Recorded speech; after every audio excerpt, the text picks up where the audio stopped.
Maka pada pertemuan kali ini kita akan membicarakan tentang siapa yang menjadi musuh-musuh setan di dalam kehidupan. Dengan satu catatan, berbahagialah mereka yang menjadi musuh-musuh setan, tetapi celakalah mereka yang menjadi teman-teman setan. Bagaimanapun juga di dalam kehidupan ini, apabila orang telah memproklamirkan bendera permusuhan kepada kita, maka kita tentu seharusnya bersikap waspada dan mawas diri. Demikian juga iblis dan seluruh bala tentaranya yang terdiri daripada setan-setan. Mereka telah mengibarkan bendera permusuhan kepada Nabi Adam dan anak cucunya, kepada kita umat Rasulullah sallallahu alaihi wasallam. Akan sengsara dan celaka jika kepada iblis dan setan yang telah nyata-nyata mengibarkan bendera permusuhan itu kita mengadakan toleransi, mengadakan kerjasama, dan menjadi budak yang memperturutkan kemauan daripada iblis dan setan. Siapa yang menjadi musuh-musuh setan dalam kehidupan ini? Inilah pertanyaan berikutnya yang diajukan oleh baginda Rasul kepada iblis. Hai iblis, kalau teman-temanmu adalah seperti yang telah engkau jelaskan tadi, sekarang cobalah beritahu saya, siapa di antara umatku yang menjadi musuhmu dalam kehidupan ini? Atas pertanyaan ini iblis laknatullah menjawab, ya Rasul, musuh-musuhku di antara umatmu, pertama anta ya Muhammad.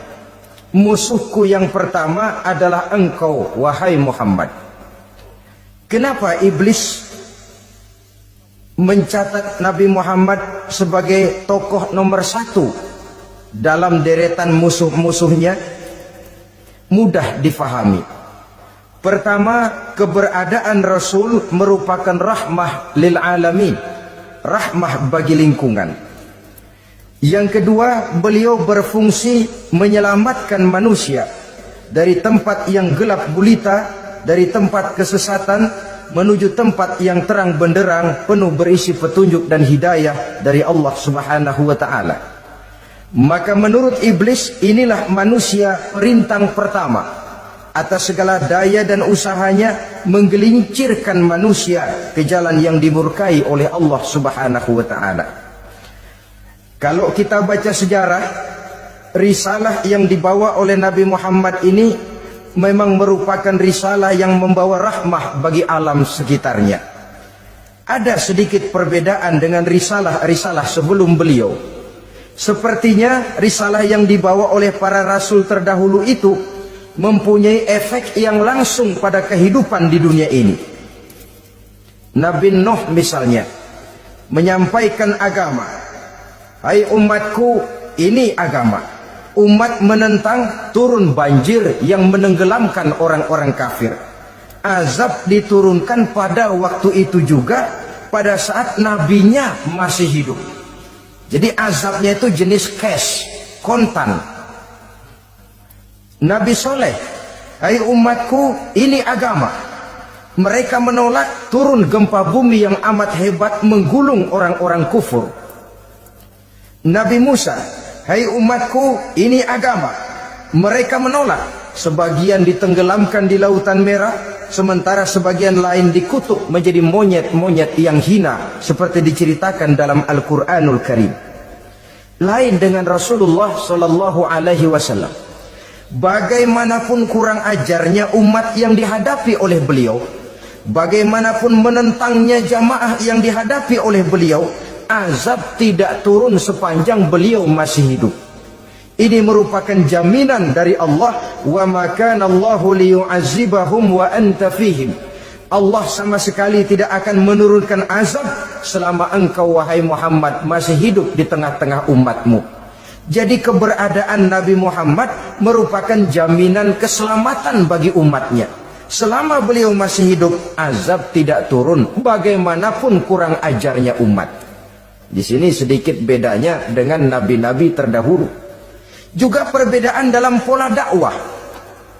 Nabi Nuh ketika dakwahnya ditolak oleh umat, keluar doanya meminta umatnya ditenggelamkan. Tetapi Nabi kita ketika dilontari batu oleh umat, malah beliau mendoakan umatnya agar memperoleh hidayah. Oleh sikap yang semacam ini, wajar lalu iblis menganggap Nabi Muhammad sebagai musuh ranking pertama.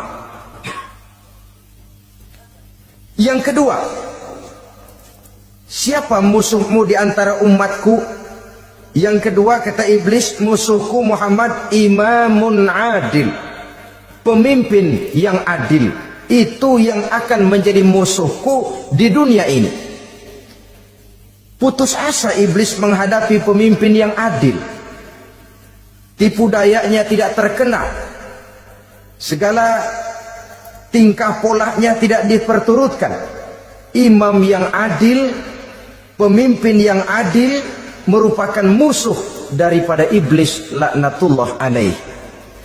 Apa sebabnya? Karena pemimpin yang adil mempunyai dampak dalam kehidupan di dunia ini, melindungi orang banyak, menenteramkan orang banyak. Makin aman, tentram, tenang situasi dan kondisi, makin mudah orang melaksanakan ibadah. Makin tekun orang melaksanakan ibadah, makin dekat dia dengan Allah. Makin dekat manusia dengan Allah, makin jauh dia dari iblis.